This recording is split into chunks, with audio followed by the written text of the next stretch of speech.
Hello and welcome back to the X-Files Revisited. We are now on to Season 3, Episode 8, Oubliette. Now, Brian, go and tell me how this lands in the pantheon of X-Files episodes. Well, I can tell you exactly where it sits in the pantheon of X-Files episodes. Something I'm surprised I've never done before, but will be doing from this point onwards.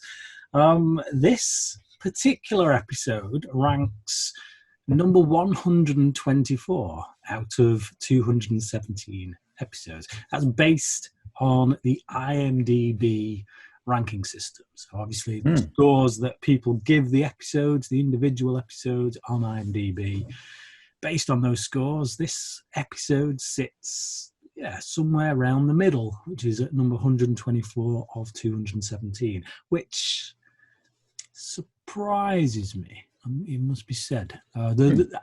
I've gone through that list, and I must say there's quite a few above this that I wouldn't have put above this. But hey ho, I'm keen to hear what your thoughts are. So let's get into it. Okay, so we open up to a high school, and it's photo day, and we're going to meet two of our main characters here.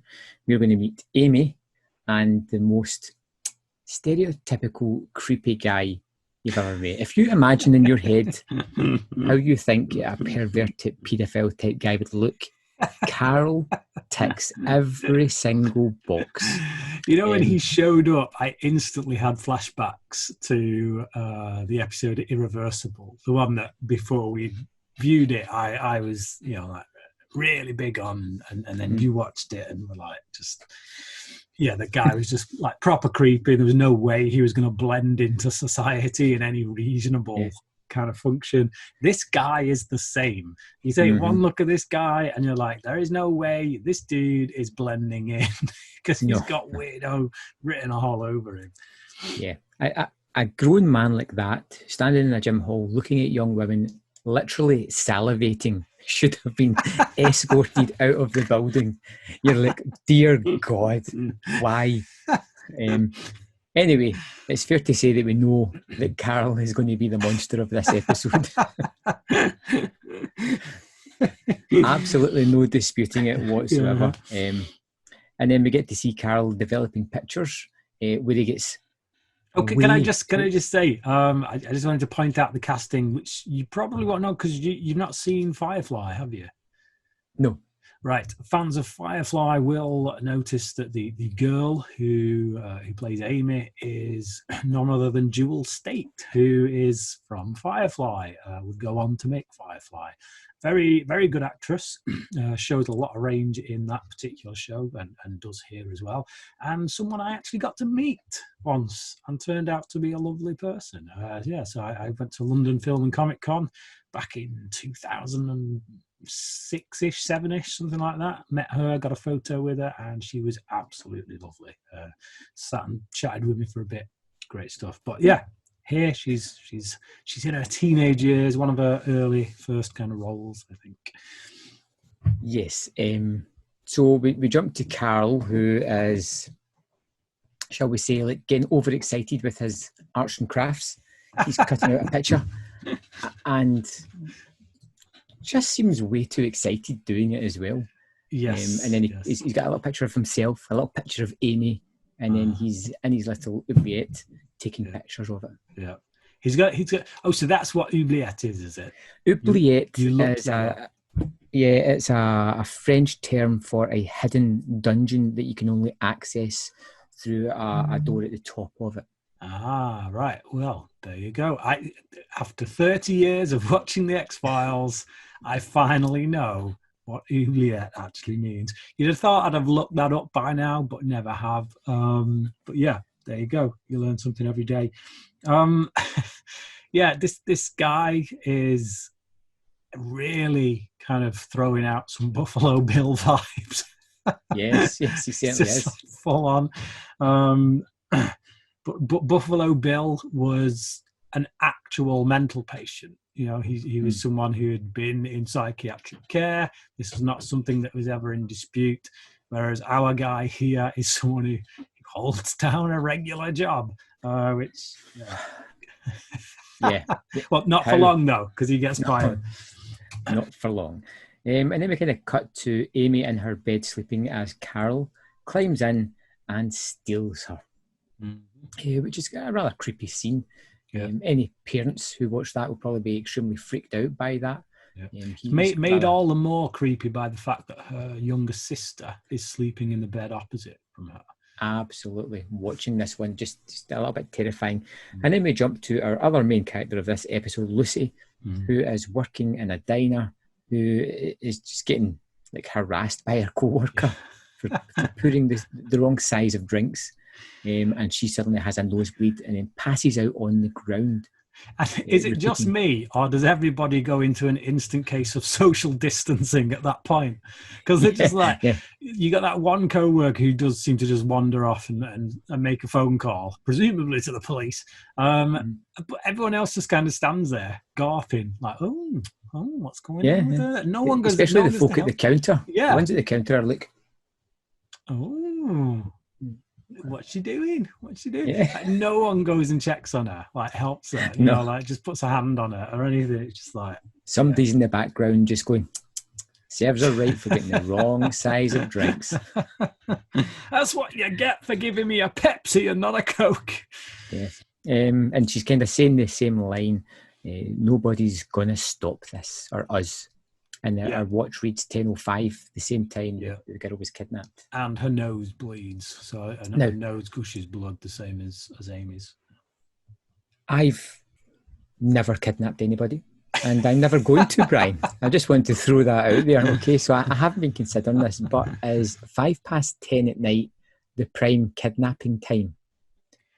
Well, because you'd imagine the parents would still be active.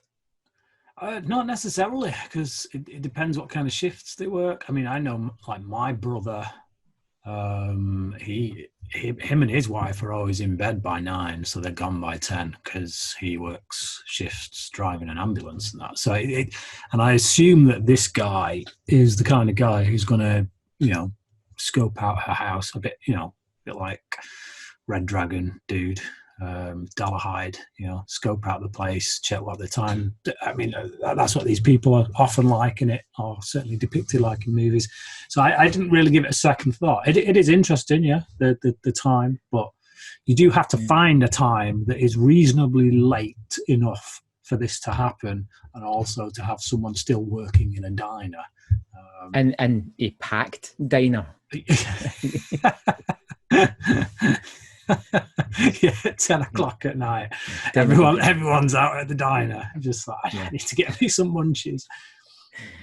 So we go into the intro, and then we're instantly thrown into Amy's home, where it's now a crime scene. We now have the police kind of storming about, and Mulder just breezes in as he does, walking about like, without a care in the world, flashing his badge as need be. What do you think of this scene, Brian? So there's a few elements that make up this scene. I really like this scene. I like it quite a lot. I think if you remember going back, I mean, I've not spoken to you prior to this. I really don't know what your thoughts and feelings are on this episode. But there's certain points in it where I'm watching it and I'm like, in my mind, I'm thinking Graham can go either this way or that way on it. And I'm taken back to the first season episode, Conduit, if you remember Conduit. And I remember the problem. I remember that. Yes, the problem you had with that was that, and me, we both, I think I even lowered my grade as a result of us talking about it. It was this really heavy-handed way in which Mulder's sister was laid on thick with it. Now, I have a slight feeling that you might go that way here. I personally don't think so, and hopefully I'm completely wrong about you.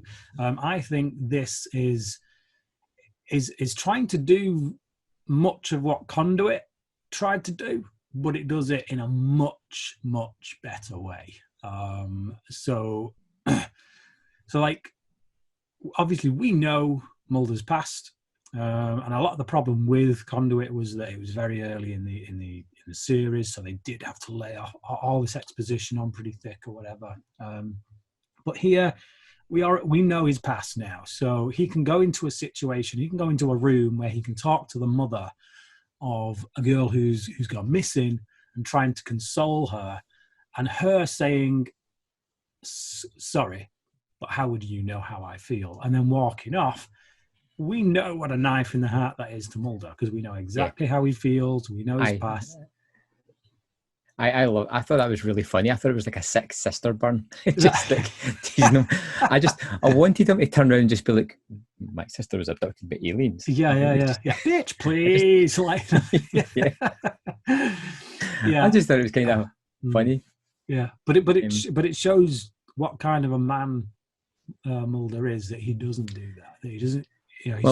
He knows how she feels. This is the thing, and he knows what stage she is in. He's had years to come to some kind of terms with his sister being abducted. She's right in the aftermath of it, so he knows. Well, I'll bring up what I think about that right now, so we're not dragging it out, type of thing. I really like the sister element of this episode, and I think it's genius. It's really well done, and I'll tell you why. Because we get two versions of his sister in this. Yes. We get Amy, the younger version of his sister who's just been kidnapped, who he's trying to save. Yes. And we get Lucy, the older version, the shell-shocked, damaged version of his sister, who again, he's trying to save.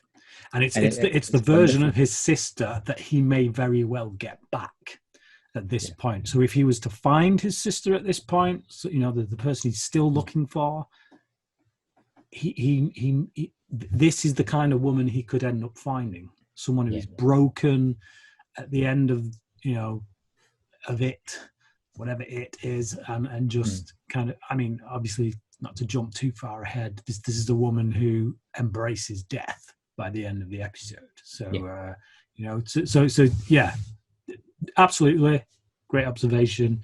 So I really did like it. So we'll move on from there, and we get to meet who initially comes out as one of the most laid-back cop guys I've seen just in this scene. Like, he's not like that the rest of the movie. Yeah. But he's like almost horizontal. He's just like, you do you, mate. Just whatever. You go ahead. Well, from that bit, I to me, it's very telling, because what's really going on there is that this guy does not care about Lucy. He's all about Amy. He's all about the young girl. As far as he's concerned, some chick who was abducted years ago and is now suffering nosebleeds in a diner somewhere is the least of his worries. He doesn't give a toss, and he literally says to Mulder, "It's one less thing for me to do if you can do it. If you can question this woman." So it's not a particularly good character trait to be laid back in that particular instance, because in a missing persons investigation, you're just like, whatever. Go ahead. So we jump straight to the hospital, where Scully has arrived eventually. You get a little bit of a quick throwaway line to say that she was delayed by plane, which is, it's nice that they just acknowledge the fact that she's not been there and give you a little reason why. It's a throwaway line, but there's thought in it. And then we get Mulder filling her in, and he says that, that's spooky, that's my name. And that Lucy was abducted as a kid. And I've got to say, like, right at the start, when Lucy passes out saying that line, I was like, psychic connection. There was no, I didn't think it was going to be anything else other than that. I didn't even know at the time she'd been abducted, but that's just what I thought. You can tell she's a pretty broken person anyway. Like, when we first introduced to her, you can tell from her body language. And I got to say, performance of this actress is absolutely brilliant. I don't recall seeing her in anything after this, which surprises me, because I do think she's very good. She's obviously not, your Pamela Anderson, stunning, going to lead a TV series kind of person. She's going to be more character parts and stuff. But I think she's excellent in this. I think she gives a really great role. In 45 minutes of television, she really makes me root for her and feel for her and identify with everything that she's gone through. I think she does an amazing job. And despite the fact that for most of the episode, she's actually pushing people away. She's actually quite, standoffish. She's not a warm individual.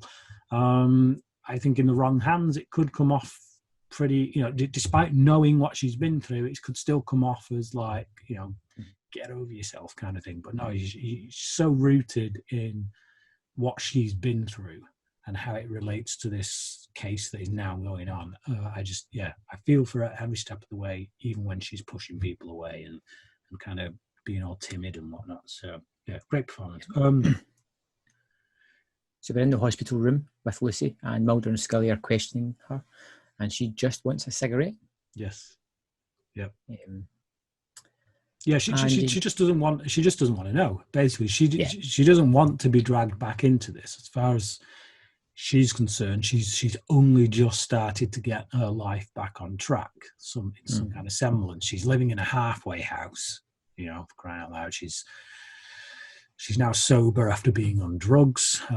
Something that is very common amongst abductees, especially when you think about the people who've been in the sex slave trade and things like that. And she probably, after that ordeal, when she was younger, she probably had police officers by the dozen constantly asking her questions. She should have been an aversion to that as well. Yeah, especially given the fact that they never caught him. So as far as, she's concerned, that they're a bit of a waste of space. So yeah. So then we jump to Carl, who's really trying to double down on the creep factor by just creepily staring into his trunk of his car. And then we get the tow truck guy who appears, who is just like a genuine guy, trying to make a quick buck, help somebody out, and gets threatened with a tire iron. It reminds me very much of, and it looks like it was shot in the same spot, to be honest. Probably. You remember the scene from Dwayne Barry? It was the second one, Ascension. So the second part to that, when Scully's in the boot and the cop pulls over, Dwayne Barry's just looking at her in the boot. It reminded me very much of that, yeah. But the guy just freaks out. Why he couldn't just say, "I'm all right, thanks, mate. I know how to change a tire. I'm going to get on with it in a minute, but thanks for your help." Instead, he just goes all, like you say, double down. He's like, this is a guy who's been doing this for years, presumably, yeah. And he just can't turn around and say that. Thank you. I don't have a girl in the boot. You don't need to look. Just let me go my way. When you look at these guys, in real life, a lot of these people, the reason they get away with it is because they're so normal. John Wayne Gacy killed so many kids, and he won Man of the Year in his hometown 2 years in a row. He's in photographs shaking hands with the president. Because you don't take one look at the guy and think, "Yep, serial killer," and that's the way most of these guys are. And if they're going to be like the guy that they base Norman Bates on, if he's going to be like that kind of guy, then they Ed Gein, they tend to keep themselves to themselves and don't really hold down steady jobs and interact much with people in society. So, I'll say right now, I do like this episode. I like it quite a lot, actually. I think most of what it does right. But it seems to be a thing with the X-Files. Again, going back to Irresistible, when they have the psycho kind of guy, they make them the psycho kind of guy. They ooze psychosis. And I think that's the one fault, I would say, that kind of stands out with this particular episode. Yeah, he's a one-dimensional bad guy for the thematics to come out against, really. You can't fault it for that. It's a 45-minute show. Yeah, realistically, they all can't be perfect characters. But if you just dial down the weirdness, if he goes about his if he just goes about his business like it's something mundane, like it's something that he does all the time, which he does. It's just another day collecting stamps, as far as he's concerned. But they don't. They do those, you know, like you said, when he's doing that picture and he's looking down at it, it's like, it's just, yeah, it's a bit too much. But yeah. So then we jump back to the police station, headquarters, wherever, and the laid-back cop now thinks that Lucy is involved because they're, well, he just thinks she's involved. Scully says that she probably was involved because there's 2 blood types on her uniform. And she is sent away to get it tested, and Mulder asks her not to tell the local police about that. He's already starting to protect. Yeah, isn't it actually because there's isn't there only one blood type on the uniform? No, there's 2. It's O negative and O positive, I think. Oh, right. Okay. So because the way I must have just completely zoned out during that scene, because the way I understood it was that the blood type that was on her clothes was the same blood type as Amy's, and that's why they started to suspect that. Right. But I took it as both, but right. I mean, either or. Yeah. Like her blood's it's on it anyway. Yeah, neither here nor there. Okay. So there's a match for Amy's blood type on her, but Mulder gets defensive for her, so he's instantly in her corner. So he's defending Lucy. He's saying, "Look, let's not just start accusing her when we don't have hard and fast evidence." And he kind of pleads with Scully to just keep things on the low down until she can prove unequivocally that this is the case. Then go to the halfway house where it looks as if Lucy is detoxing. Mm-hmm. Yeah, but she's in bed with, and she's got scars on her face, new scars. So this dude comes in, who I assume is someone who works at the halfway house, because later on we see him in the kitchen. He comes in just to check on her, brings her a blanket, because presumably she'd been getting like a temperature or whatever. But when he gets there, she's got these scars on her face, which will later mirror scars that Amy has on her face. And she can't see. She seems to have lost sight. She feels like she's in, somewhere dark, which, it's an effective scene. Again, I like her performance in it, and it's like a ticking clock with this woman. It's like, how much is she going to have to go through before she decides to overcome? Because that's what this episode really is. It's about her struggle, her story to overcome her past, or the demon of her past. And this is one of those moments that is going to push her towards doing that. And then you see Mulder turns up and says he's going to take her for dinner, and then we get one of the most disgusting scenes I think I've ever seen in my life. This was truly horrific. Not only the soup that she's eating, but the way she's eating it was just like I could barely stand to watch this scene, Brian. Really? Because she's eating it like an animal, just like. So it does get under my skin. I do get the sense from this, and I don't know if it was just me, but I get the sense that, like, if you imagine there's a scene missing between these two, I feel like Mulder was genuinely trying to see about taking her out somewhere where they could sit down, get a hot meal, a diner or something like that. And I feel like because she's this person who doesn't like to go out, likes to be isolated, likes to keep herself to herself, she goes to the kitchen at the halfway house and sits there eating this manky bowl of soup rather than letting Mulder take her out. So I don't think it's like Mulder said, "Why don't we go down to the kitchen? You can knock yourself something up." Like, I think he intended kind of an act of kindness, buy her some dinner, but she's just like, "Yeah, I'm going to go down and get some manky soup and try and put you off." Mulder is very, very pushy. Yeah. You think? Yeah, I think he's constantly pressuring her, constantly asking her questions and forcing her into acknowledge something that she doesn't want to acknowledge. I felt. But yeah, Yeah, I mean, I didn't write that in my notes, so I didn't get the sense that he was being pushy. I mean, there is the moment where she backs off through the door, doesn't she? Yeah.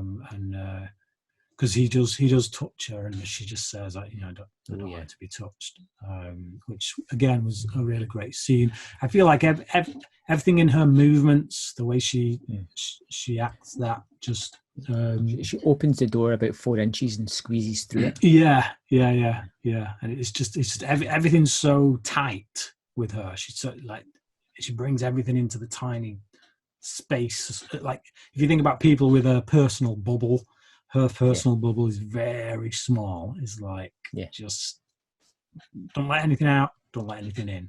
Just keeps it held tight all night. But I guess he is and then we go to quite pushy. But but it's quite a bit through all the way through this. He's a little bit just niggling, just constantly pushing. He is, but I feel like it comes from a place of compassion rather than a place of just trying to solve the case. Like, I don't feel, you know what I mean? Yeah. Mm-hmm. There's always compassion there with him, with regards to her, I think. And I think that comes through despite how pushy you might get at times. Yeah. And then we kind of cut to Amy, who's stuck in a oubliette, and she is having pictures taken over by Buffalo Bill. Yep. Just waiting on goodbye horses springing up in the background. It's a very Silence of the Lambs moment. Even the sound of that camera. Yeah, that's right out of Silence of the Lambs. Is that one Manhunter? It's all of the above and Texas Chainsaw Massacre.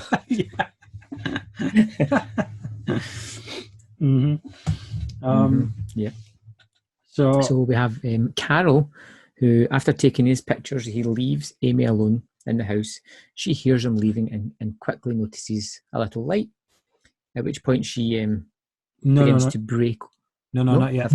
You've skipped. Yeah, you've skipped ahead. So first, we see Mulder watching a video of Lucy from when she was found back in 1978. She's a total mess. Yeah, she's crawling on the floor. Looks like some kind of demon possession kind of thing. She's highly sensitive. So we get a few facts about her, which really clues us. This is what I like, is that we never have to see her abuse to feel it. Just to feel how bad it's all about the effects, it's all about the aftermath with her. We see just this broken person, and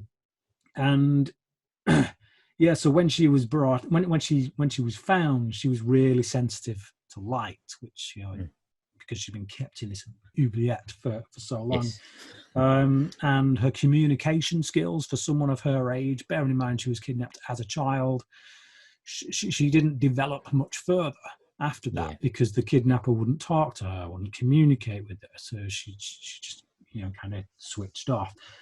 And Scully tells Mulder that they have a suspect in the creepy photographer's assistant after Amy's family did not receive her school photograph. So they're already starting to close in now at this point.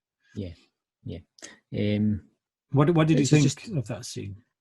Yeah, I thought particularly the scene in the asylum where she's in the kind of is an asylum she's in. It looks pretty terrifying as she's kind of crawling about the floor and writhing in agony almost. It was pretty effective, and you can just kind of tell like she's extremely damaged by this whole incident.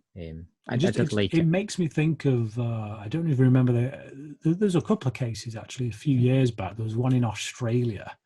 Some guy had built an underground bunker, and the dude was married as well. He had a family life. He was like, but underneath the house was this bunker where he kept his girl. It makes me think of that, and just what someone would be like when they come out of that situation. It's quite horrific. Yeah, it is. And like I was saying, we cut to Amy, who's in the oubliette as Carol is leaving, and she spots a speck of light and starts to rip planks of wood off the windows. No, he literally drives away she easily ripped off one plank and she's starting to pull the second one off. And then we jump to Mulder going to see Lucy again. Mm-hmm. And she's all still like standoffish, and he just wants to show her a photo of Carol. Yeah. Which and you can see the reaction. Yeah. So and so I didn't realise up until at this point that it was the same person that had kidnapped her. Really? Yeah, I don't know why I hadn't put it together. I just assumed that she had a connection with this girl for some reason. Right, because she'd had a similar experience. Yes, pretty much. But it makes perfect sense. Yeah. Once you know what. And once she sees that, and this is the bit I like, it cuts back to Amy, who's now pulling off that board that she was starting to pull off. And as she pulls this one off, he returns back. Yeah, it's like, where has he been? How long does it take her to pull that board off? I can only assume that board was really tricky. She's been at it for ages, and she's only just now getting it free. But the cutting of that is very kind of either that, or he didn't even get down the road and he realised he'd forgotten something. But no, he can't. He couldn't have, because he comes back with a package, doesn't he? So he's clearly been off to the photo shop to pick some stuff up.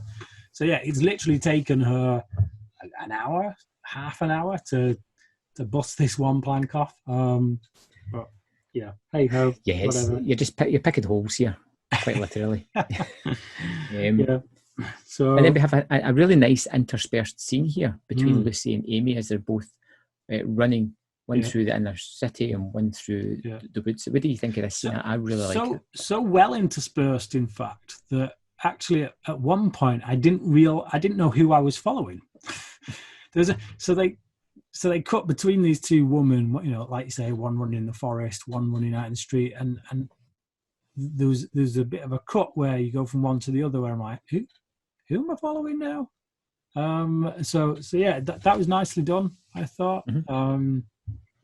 But obviously the kidnapper catches up with Amy and Mulder catches up with Lucy, who at this point she kind of breaks down, but she allows Mulder to comfort her. She kind of leans into him, which for someone like her is actually quite a big deal, because up to this point she's not even wanted to be touched. So yeah, that's quite a touch. It's good. Yeah. And Mulder talks to Lucy, and they talk about it being the same attacker who took her. But it feels here as if Mulder is just desperate for that confirmation that she's having these visions. He's always. I don't see it as that way. I don't feel like, because to me it's not so much. How do I phrase it? I personally think it's about him trying to help her. I think he sees in her his own sister, but not only does he see his own sister, he sees his own sister as a broken woman. So if he can help her, it's in some way helping his sister. It's if he can get her to overcome this anxiety, this grip of fear, this demon, then it's in a way it's like he's helping his sister. So I feel like what he's trying to do here when he's pushing is to get her to, because as far as he's concerned, he knows this is the truth. He's adamant. He's already convinced. He wants to get her to acknowledge it so that she can then start to use it and confront her demon. That's just the way I read it anyway. But I took it as he was just desperate for confirmation of something. Personally, if he really wanted to help her, he could have showed her how to properly eat a bowl of soup. Just mind blowing. But yeah, it's another good scene. And after that, we jump into before that. So basically, at this point, Scully rocks up with the agent that was in charge, Mr. Laidback, who ain't so laid back anymore. No.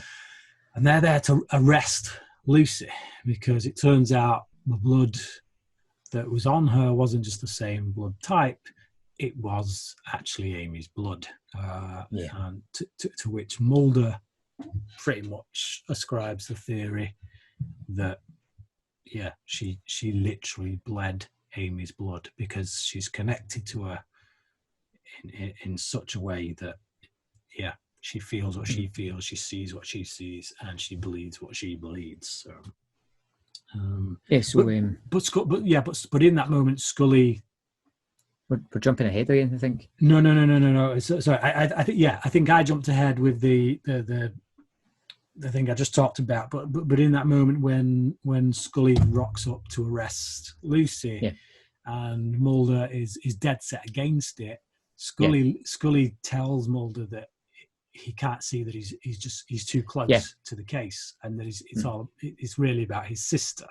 And Mulder kind of says, not everything is about my sister, not everything is about that. And to which I think, one, he's kind of in denial there. It's a really good scene, right? And it would work better if we didn't already know that Mulder was right. Like, we know that Mulder's right. She's got nothing to do with it. She's an innocent bystander. And I think if there was a little bit of doubt about whether Lucy was involved or not on our hand, I think that scene would play better with Scully saying that, because everything she's saying from her point of view is sound. Yeah, but we know Mulder's right. No, that's true. Because the whole, like, Scully's argument is the whole Stockholm syndrome thing, which obviously has validity. It's a thing that happens. Otherwise, they wouldn't have a name for it. So it would have been. I just don't know how they would have done it up to this point. They can't. It's just how do you show both everything that they're trying to show here? How do you show that as well as trying to make her a possible suspect? I think there comes a point. The only way to do it would be to do the full episode from Scully's perspective, and as if she sees Mulder losing it over the fact that it's his sister. Yeah. But again, the episode is what it is. We're talking about if and buts, and it's good. It's a good episode. It is. I think you have to choose a perspective to go down, and either one that you choose, you're going to lose something and gain something. I think if you tell it from Scully's perspective, I think we maybe wouldn't sympathize as much with Lucy, and I think that would be just as problematic as as what we get here. So absolutely.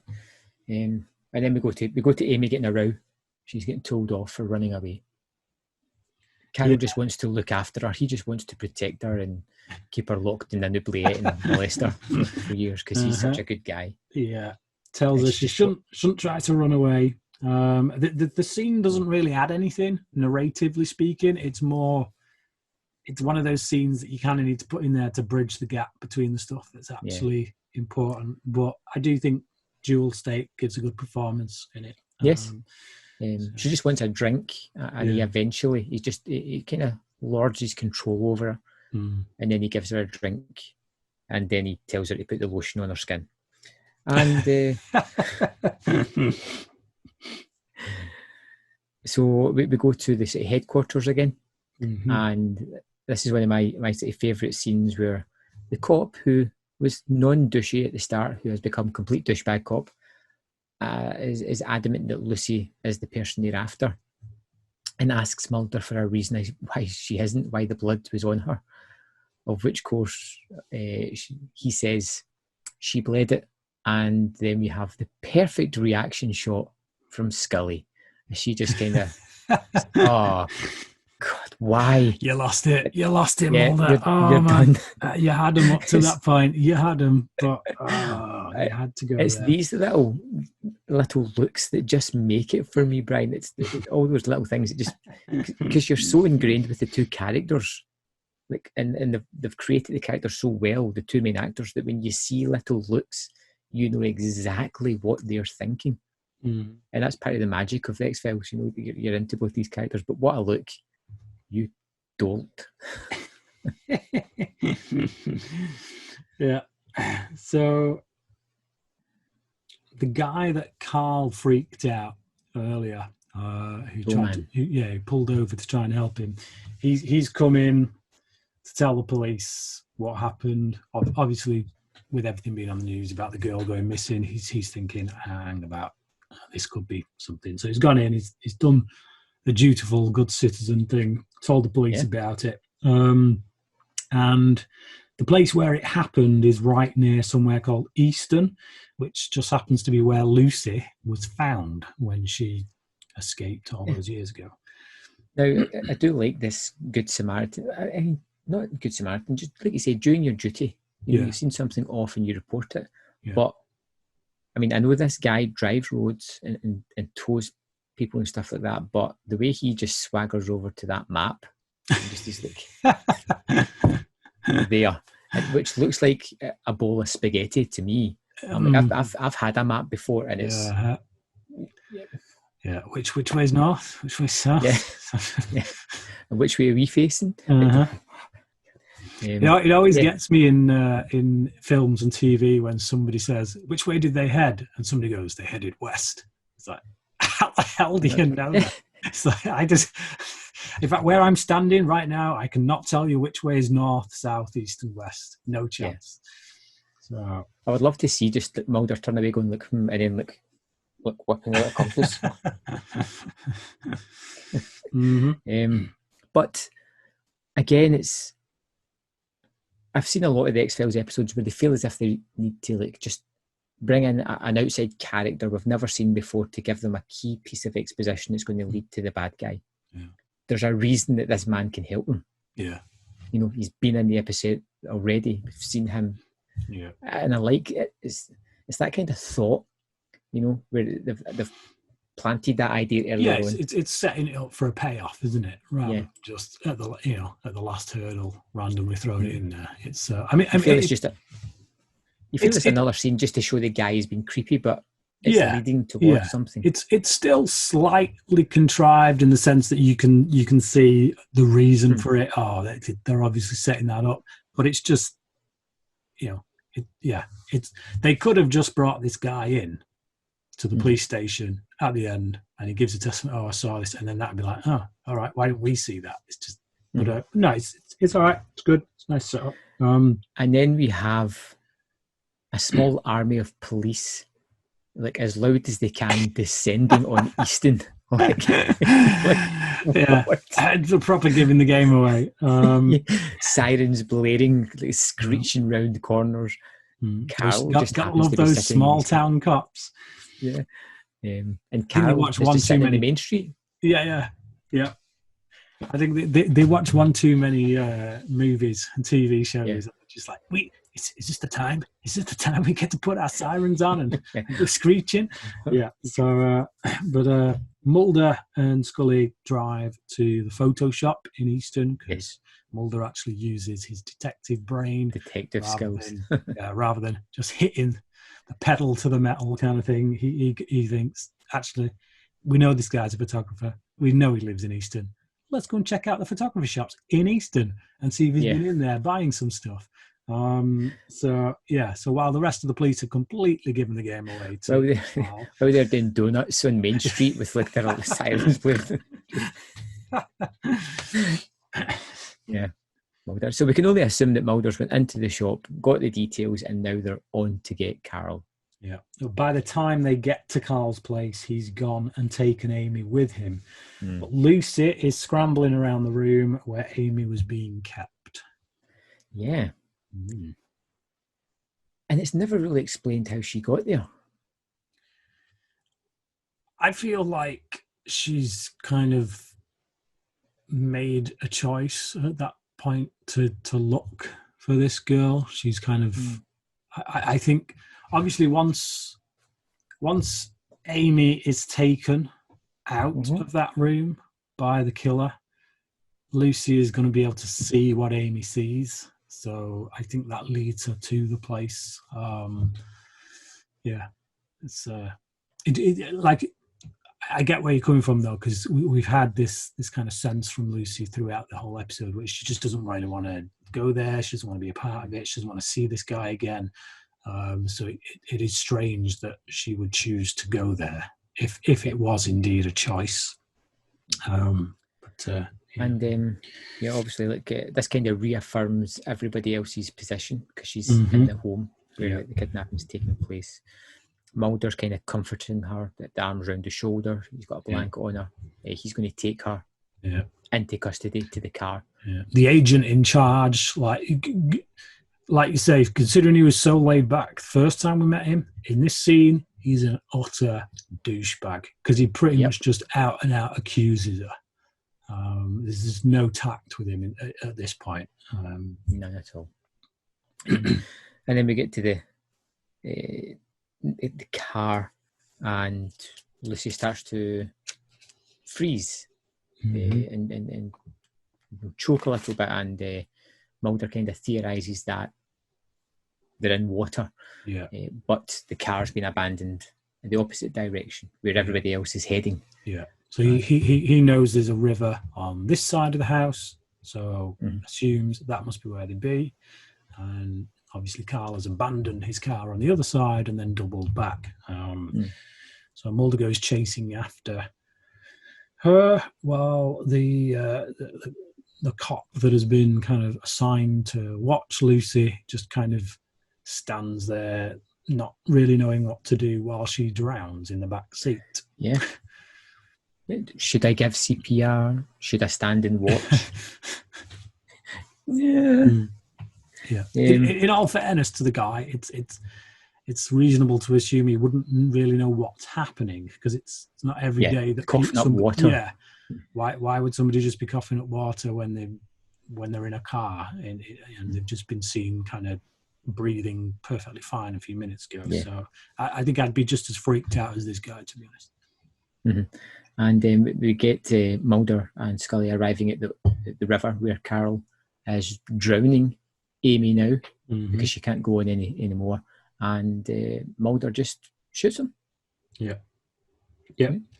Pops a cap in his ass. Absolutely. Warning shot straight to the chest. So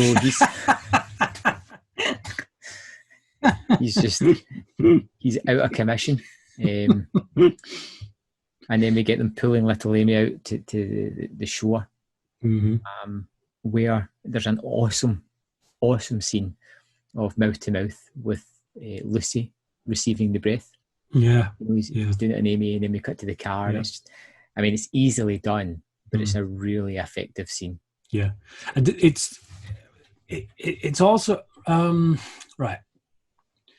I can't count the times I've seen in TV shows and movies, and I first remember seeing it in The Abyss, where someone is drowned, someone else is trying to resuscitate them, and they're like, "Come on, breathe." And the Abyss did it the best. That was the first time I'd seen it done. I'm sure it's probably been done before. I don't know, but that was. I remember watching that film and it having a huge impact that moment because it's just you didn't know whether you should live or die. You're literally like holding your breath, waiting for it to come back. And then after that, I saw it done so many times. So whenever I see this kind of scene, the old resuscitation scene, and someone's like, "Breathe, damn it, come on," I'm beating the chest or whatever, I start to kind of roll my eyes. And I feel like I don't roll my eyes during this one because it brings something a bit new to the table, which is that kind of that visual trick of showing that what's happening to Amy is also happening to Lucy, but also because Mulder doesn't manage to resuscitate her. Scully forces him to give up. That's usually another trope of that scene. There's usually someone saying, they're gone, stop it. But then they give it one last try and they wait. One more. And they cough it and they go, no, I'm not giving up. And they do it and they get on. All right, I'm glad they didn't give up. But he does. He gives up. Scully's the doctor. She says, that's it. It's over. He gets up. He walks away. As far as it's concerned, he's not been able to revive her. And it's actually Lucy who in this moment chooses, this is the way I read it anyway, chooses to take it on herself so that she's the one who drowns and thereby saves Amy. So Amy comes around, but not necessarily because of what Mulder's done. It's what Lucy has done. Yeah. And I figured the two of them were connected, Mm-hmm. and I was really happy because they both survived. Right? I was like, wow, yeah, they're both alive. I've even got it in my notes here. They're both alive. Except Lucy. Except Lucy, who's like one of these people are not like the other. She's dead. Yeah. I was shocked. I was a bit surprised. Yeah. Because I honestly thought the two of them were alive. Mm-hmm.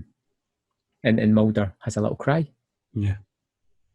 Yeah. A few tears roll down. Yeah. And then we get a little wrap-up scene where Scully tells Mulder that she died of drowning and she had 5.5 litres of water in her lungs, which he already knew.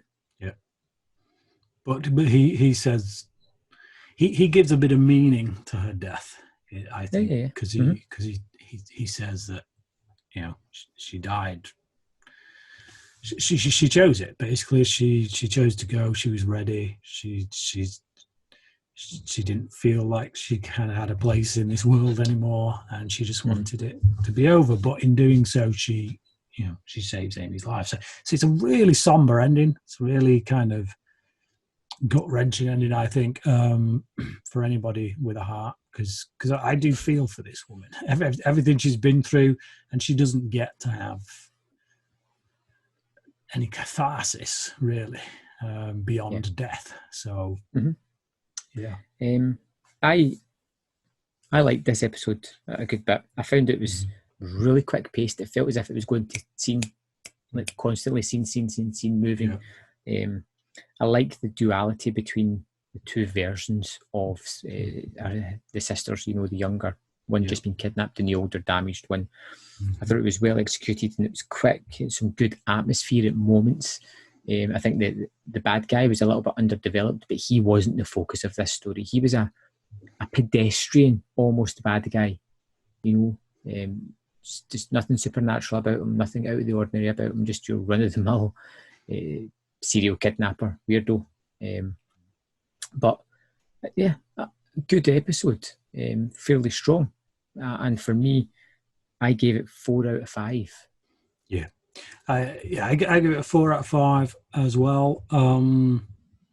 I think Chris Carter is, I mean, he's on record as saying that he was very much inspired for the X-Files in general by, TV shows like The Night Stalker, Kolchak Night Stalker, and movies such as Silence of the Lambs, Red Dragon.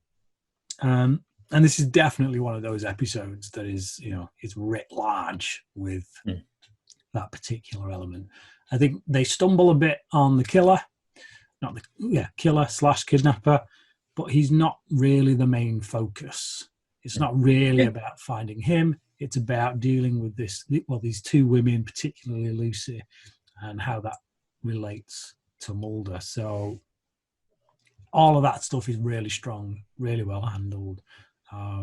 It's just a good, solid, character-driven story that apparently has 123 episodes that are better than it, according to IMDb users. But there you go. We'll find out when we get to the show. I think we know that our rankings are definitive. Yes. Absolutely. Yes. So IMDb, away you go. Suck it. Okay. So, Ryan, would you like to give me the title of the next episode? And a rough kind of what it's about. Right. I've always pronounced it Nisai. I could be wrong, but that's the way I'm pronouncing it. So this is the first of 2-part story. Okay. We're back to the mythology arc with this one. Right. Okay. So yeah. It's interesting. Excellent. Okay, we'll leave it at that. Thanks as always for joining us on our X-Files Revisited adventure. As always, you can get our social media links in the comment box below, along with our email address where you can contact us and let us know your thoughts on any episodes or the upcoming ones. And we'll see you next time on the X-Files Revisited.